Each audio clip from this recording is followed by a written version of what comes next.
அஸ்ஸலாமு அலைக்கும். Hi friends, இன்னைக்கு மார்னிங் டு ஈவினிங் ரொட்டீன் பார்க்கலாமா? மார்க்கெட் போனப்ப வெள்ளரிக்காய் வாங்கிட்டு வந்தேன். அதை கட் பண்ணி உப்பு மிளகா போட்டு சாப்பிடலாம்னு கட் பண்ணிட்டு இருந்தேன்.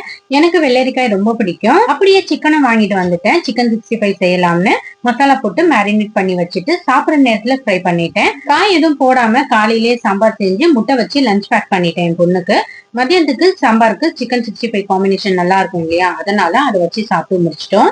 நிறைய பேர் ரெக்வெஸ்டடா கேட்டது, உங்களுக்கு மட்டும் சாஃப்டான இட்லி வருது, அதுக்கு மெஷர்மெண்ட் சொல்லுங்கன்னு கேட்டிருந்தீங்க. இன்னைக்கு நான் ரேஷன் அரிசி வச்சுதான் மெஷர்மெண்ட் சொல்ல போறேன். புழுங்கலரிசி பச்சரிசி நான் ரெண்டுமே எடுத்திருக்கேன். நான் இந்த கிளாஸ் வச்சுதான் அளந்திருக்கேன். நீங்க எந்த பொருள் வச்சும் அளந்துக்கலாம். நான் இந்த கிளாஸ்ல 3 கிளாஸ் அளவு பச்சரிசி போட்டிருக்கேன். அதே அளவோட 3 கிளாஸ் புழுங்கலரிசியும் எடுத்திருக்கேன். 1.25 கிளாஸ் நான் உளுத்தம் பருப்பு எடுத்திருக்கேன். 2 ஸ்பூன் வெந்தயம் போட்டிருக்கேன். இப்ப எல்லாமே நல்லா 5-6 தண்ணியில வாஷ் பண்ணிக்கலாம். அரிசி கழுவும் போது தண்ணியோட கலர் வெள்ளை ஆகுற வரைக்கும் நல்லா கழுவிக்கணும். உளுத்தம் பருப்பு வெந்தயம் எல்லாமே நான் கையாலேயே போட்டுருவேன். எல்லாரும் மெஷர்மெண்ட் கேட்டதுனால உங்களுக்கு அளவோடு காமிக்கிறேன். இந்த மாதிரி தண்ணி வெள்ளையா வந்த பிறகு மூடி வச்சு 4 மணி நேரம் ஊற வச்சிருங்க. 4 மணி நேரம் கழிச்சு பாருங்க, நல்ல உளுத்தம் பருப்பு அரிசி எல்லாமே நல்லா ஊறி நல்லா இருக்கு. இப்ப நான் அரைச்சுக்கலாம். நான் வெளியில கடையில கொடுத்துதான் அரைப்பேன். மாவு எப்பயும் நம்ம நைஸா அரைக்க கூடாது, கொஞ்சம் கொரகொரப்பா இருக்கணும். அப்பதான் இட்லி தோசையும் நல்லா இருக்கும். இப்ப பாதி மாவு எடுத்து நான் ஒரு டப்பால போட்டு ஃப்ரிட்ஜ்ல வச்சுட்டேன்.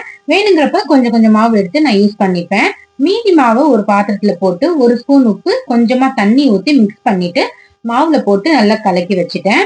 5 மணிக்கு அரைச்ச மாவை நான் 9 மணிக்கு இட்லி செய்ய போறேன். அது வரைக்கும் ஒரு 4 மணி நேரம் நல்லா உப்பி இருக்கட்டும். அது வரைக்கும் நம்ம மூடி வச்சிடலாம். இப்ப பாருங்க மாவு எப்படி நல்லா உப்பி வந்திருக்கு. நான் அவல், ஜவ்வரிசி, ஈனோ, சோடா மாவு எதுவுமே போடல.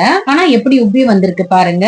இந்த மாதிரி கன்சிஸ்டன்சில இருந்தாதான் இட்லி தோசை ரெண்டுமே சூப்பரா வரும். இப்ப இட்லி தட்டுல லைட்டா ஆயில் தடவிட்டு நம்ம இட்லி போட்டோம்னா தட்டுல இட்லி கொஞ்சம் கூட ஒட்டாது. இட்லி தட்டுல மாவு ஊத்திட்டு இட்லி பாத்திரத்துல வச்சுட்டு ஒரு 15-20 நிமிஷம் வேக விடுங்க. 20 நிமிஷம் வெந்த பிறகு எடுத்து பார்த்தோம்னா இட்லியும் சூப்பரா வெந்திருக்கு, நல்லா சாஃப்டாவும் இருக்கு. இப்ப இட்லி எடுக்கிறதுக்கும் ஈஸியா இருக்கு. எடுத்து எல்லாமே பிளேட்ல வச்சுட்டேன். இப்ப ஒண்ணு எடுத்து காமிக்கிறேன் பாருங்க, நல்லா சாஃப்டா இருக்கு.